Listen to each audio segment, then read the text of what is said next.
Welcome back to Vani recipes. ఇవాళ సింపుల్గా ఇలా మనము ఎగ్ ఫ్రైని 5 మినిట్స్లో చేసేసుకోవచ్చండి. ఏమి ఇంట్లో లేనప్పుడు ఇది చేసేసుకుంటే సింపుల్గా అయిపోతుంది. ప్యాన్ పెట్టుకొని హీట్ ఎక్కిన తర్వాత 2 టేబుల్ స్పూన్ ఆయిల్, ఆవాలు, జీలకర్ర, శనగపప్పుని యాడ్ చేసుకోండి. అది ఫ్రై అయిన తర్వాత ఒక 1 ఆనియన్ కానీ 1.5 ఆనియన్ కానీ ఇందులో యాడ్ చేసుకోండి. మీకు ఎక్కువ కావాలంటే ఒక 1.5 ఆనియన్ యాడ్ చేసుకోండి. మీడియం సైజ్వి 2 చేసుకోండి, లేదంటే 2 మిర్చి యాడ్ చేసుకొని ఇది బాగా ఫ్రై చేసుకోండి. పచ్చి స్మెల్ పోయేదాకా ఒక 2 మినిట్స్ హై ఫ్లేమ్లో పెట్టుకొని యాడ్ చేసుకోండి. ఇప్పుడు తెల్లగడ్డలు అందులో కొంచెంగా కొట్టి రఫ్గా వేసుకోండి. ఎందుకంటే తెల్లగడ్డలు వేస్తే ఆ స్మెల్ తెలియదండి. కొంచెంగా మిరియాల పొడిని కూడా యాడ్ చేయండి ఇందులోనే.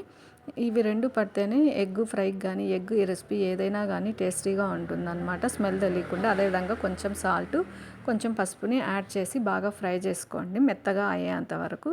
ఇప్పుడు చూస్తే ఈ విధంగా ఇక్కడ మెత్తగా తిరిగింది కదా. ఇప్పుడు ఇందులోనే కొంచెంగా మనకు సరిపడే అంత కారము, అదేవిధంగా కొంచెం ధనియాల పొడిని యాడ్ చేసుకొని బాగా స్మెల్ పోయి బాగా మొత్తం పట్టే విధంగా ఫ్రై చేయండి.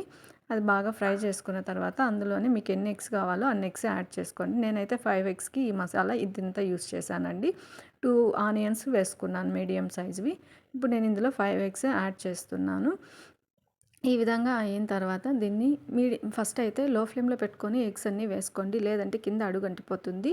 తర్వాత మాడిపోయినట్లు స్మెల్ వస్తుంది. కాబట్టి ఫస్ట్ అయితే ఎగ్స్ లో ఫ్లేమ్లో పెట్టుకొని వేసుకున్నాక తర్వాత ఒక 70% ఫ్లేమ్లో పెట్టుకొని దీన్ని బాగా ఫ్రై చేసుకోండి దగ్గరికి వచ్చేంత వరకు, లేదంటే స్మెల్ పచ్చి పచ్చిగా అనిపిస్తుందండి. బాగా ఫ్రై చేసుకుంటే ఇలా మీకే తెలుస్తుంది. కొంచెం దీనికి ఫ్లేవర్కి వచ్చేంత వరకు ఫ్రై చేసుకునేసి తర్వాత కొత్తిమీర కొంచెంగా యాడ్ చేసుకోండి. యాడ్ చేసుకొని బాగా మొత్తంకి పట్టేటట్లు మిక్స్ చేసేసుకోండి. ఇంకా దించేసుకొని సర్వ్ చేసుకోవడమే అనమాట. వేడిగా అయినా చపాతీ, రైస్ ఎందులోకైనా